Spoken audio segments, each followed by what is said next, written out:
ஹாய்ங்க. Welcome to Burma super கிச்சனுங்க. நம்மளோட கிச்சன்ல இன்னைக்கு நம்ம எறா தொக்கு தாங்க செய்ய போறோம். அதுக்கு தேவையான பொருள் என்னன்னு பார்க்கலாங்களா? நான் எறாவும் காலிஃப்ளவரும் சேர்த்து தாங்க செய்ய போறேன். வாங்க அதுக்கு என்னென்ன பொருள் தேவைன்னு நம்ம பார்ப்போம். நான் பாருங்க ஒரு 3 ஆனியன் கட் பண்ணி வச்சிருக்கேன். பூண்டு கொஞ்சம் தட்டி வச்சிருக்கேங்க. ஒரு 10 பல்லு பூண்டு. நான் காலிஃப்ளவரை இப்படி கட் பண்ணி வச்சிருக்கேன் பாருங்க. நல்லா சுடுதண்ணி போட்டு நல்லா கழுவிட்டு உப்பு சுடுதண்ணி போட்டு கழுவிட்டு நல்லா வாஷ் பண்ணி எடுத்து வச்சுருக்கேங்க. நான் ஒரு காலிஃப்ளவர் எடுத்திருக்கேன். இதுக்கப்புறம் நம்ம பாருங்கள் ஒரு 3 தக்காளி, இதுலேயே கொஞ்சம் கொத்தமல்லி, கருவேப்பிலை, ஒரு 5 பச்சை மிளகாவை நான் நறுக்கி வச்சுருக்கேங்க. இப்போ மசாலா ஐட்டம் பார்த்தீங்கன்னா பாருங்கள், மஞ்சத்தூள் கொஞ்சம் வச்சுருக்கேன். வெறும் மிளகாத்தூள் 1 ஸ்பூனு, தனியாத்தூள் 1 ஸ்பூனு, நம்ம வீட்டில் அரைச்ச மிளகாத்தூள் ஒரு ஸ்பூன் வச்சுருக்கேன். கரம் மசாலா வந்து ஒரு 1/4 ஸ்பூன் தாங்க வச்சுருக்கேன். நீங்கள் வேணும்னா கரம் மசாலா சேர்த்துக்கோங்க. நான் இன்றைக்கி எல்லா மசாலாவும் சேர்த்து தாங்க செய்ய போகிறேன். இதுக்கப்புறம் நான் இந்த பாருங்கள், எறாவை நல்லா கழுவிட்டு மஞ்சத்தூள்லாம் போட்டு நல்லா வாஷ் பண்ணி வச்சுருக்கேங்க. நல்லா தண்ணியை நல்லா ட்ரை பண்ணிவிட்டு வச்சுக்கணுங்க. வாங்க நம்ம எறா தொக்கு ஸ்டார்ட் பண்ணலாம். அதுக்கு நம்ம ஃபஸ்ட்டு கடாய் வச்சுட்டோங்க. கடாய் சூடாகிடுச்சு. இந்த டைமில் நம்ம ஆயில் சேர்த்துக்கலாங்க. கொஞ்சம் எண்ணெய் நிறையா சேர்த்துக்கோங்க, அப்போ தான் நல்லாயிருக்கும். இந்த டைமில் தாளிப்புக்கு ஒரு 1/2 ஸ்பூன் வெந்தயமும் ஒரு 1/2 ஸ்பூன் கடுகும் நம்ம சேர்த்துக்கலாங்க. சேர்த்துட்டு நல்லா பொரிய விட்டுடலாம்.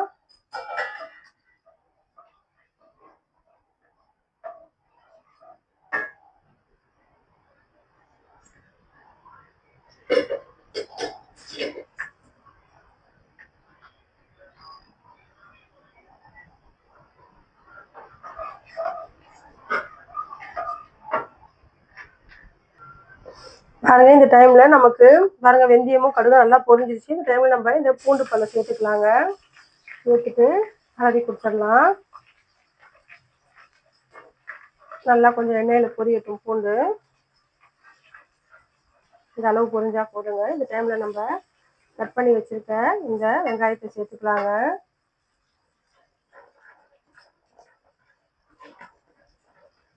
ஒரு 5 வெங்காயமாக கட் பண்ணி வச்சுருந்தேன். இதில் கொஞ்சம் வெங்காயம் தேவை எடுத்து வச்சுக்கலாங்க. எறாவுக்கு ஒரு 1/2 கிலோ எறாங்க இது. அதுக்கான வெங்காயம் தான் நான் சேர்த்துருக்கேன்.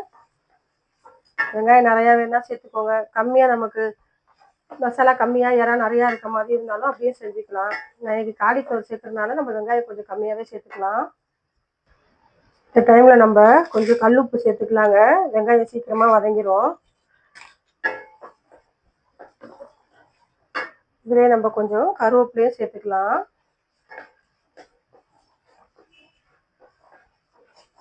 வெங்காயம் நல்லா கொஞ்சம் வதங்கட்டுங்க.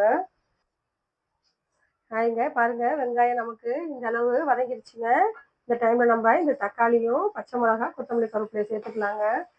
சேர்த்துட்டு நம்ம நல்லா கலரி கொடுத்துடலாம். தக்காளி நல்லாவே வதங்கட்டுங்க, அப்போ தான் நல்லாயிருக்கும். இப்போ பாருங்கள், நமக்கு வெங்காயம் தக்காளி எந்த அளவு வதங்கியிருக்கு பாருங்கள். இந்த டைமில் நம்ம இந்த மசாலாவெல்லாம் சேர்த்துக்கலாங்க. சேர்த்துட்டு கலரி கொடுத்துருவோம். நல்லா இந்த எண்ணெயோடு நல்லா மிக்ஸ் ஆகட்டுங்க இந்த மசாலா.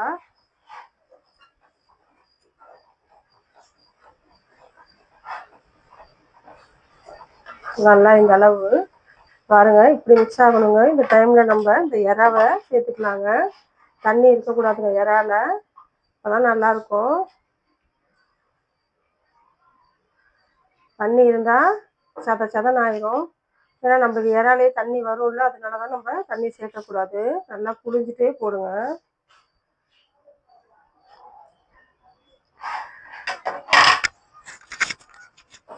நல்லா புழிஞ்சிட்டு போட்டுட்டு நல்லா இந்த மசாலாவோட மிக்ஸ் பண்ணி விட்டுடலாம் நம்ம.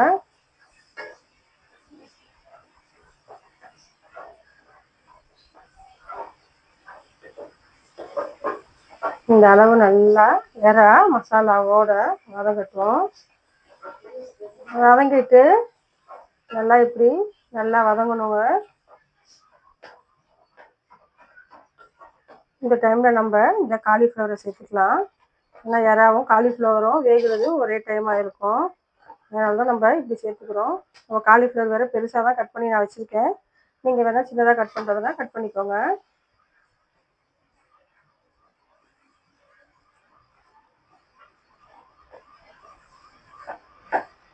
நல்லா எறா, காலிஃப்ளவரு இந்த மசாலா மிக்ஸ் ஆகுற மாதிரி நம்ம பார்த்துக்கலாம்.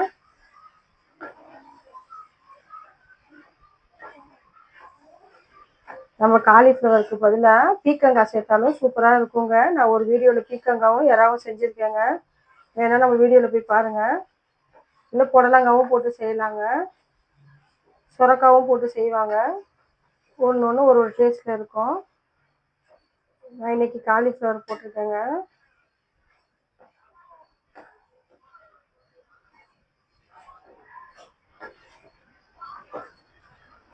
நல்லா இப்படி மிக்ஸ் ஆகிடுச்சிங்க. இந்த டைமில் நம்ம எறாவை மூடி வச்சுருவோம்.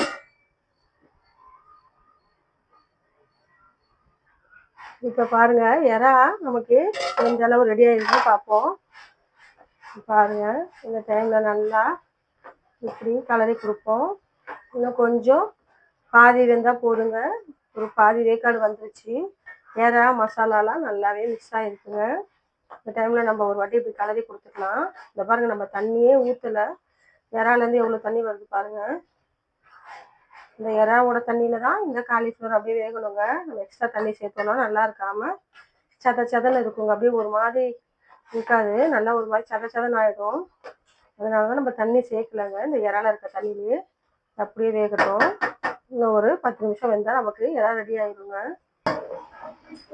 இப்போ பாருங்கள், நமக்கு எறா காலிஃப்ளவரும் எந்த அளவு வெந்திருக்கு பாருங்கள். நம்ம தண்ணியே ஊற்றலைங்க, இருந்தாலும் பாருங்கள் தண்ணி எப்படி வந்திருக்கு பாருங்கள். நல்லா வெந்துருச்சுங்க. நல்லா எறாவும் காலிஃப்ளவருமே சூப்பராக ரெடி ஆயிடுச்சு. நம்ம இப்படியே சாதத்தோட பிரட்டி சாப்பிட்டாலும் சூப்பராக இருக்குங்க. இப்போ தண்ணி கொஞ்சம் நம்மளுக்கு வத்திருச்சுனாக்கா எறாவை நம்ம ஆஃப் பண்ணிக்கலாம். இல்லை நம்ம ஒரு பூரி சப்பாத்தி அப்படின்னாக்கா நம்ம இந்த அளவு வச்சு இப்படியே ஒரு கிரேவி மாதிரி கூட நம்ம சாப்பிட்டுக்கலாங்க. நான் கொஞ்சம் தண்ணி வத்தத்தூள் வச்சுருக்கேங்க.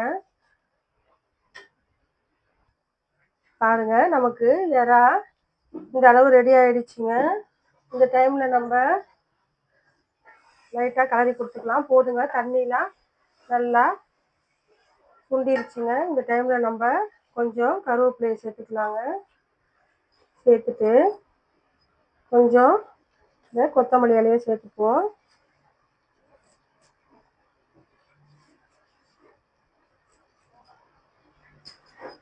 அவ்வளோதாங்க. இதை நம்ம கலரி கொடுத்துட்டு இதை அப்படியே ஆஃப் பண்ணிக்கலாங்க. அவ்வளோதாங்க, சூப்பரான காலிஃப்ளவர் எறாவும் நமக்கு எப்படி ரெடி ஆகிருக்கு பாருங்கள். அவ்வளோதாங்க. ஓகே, பாய்ங்க.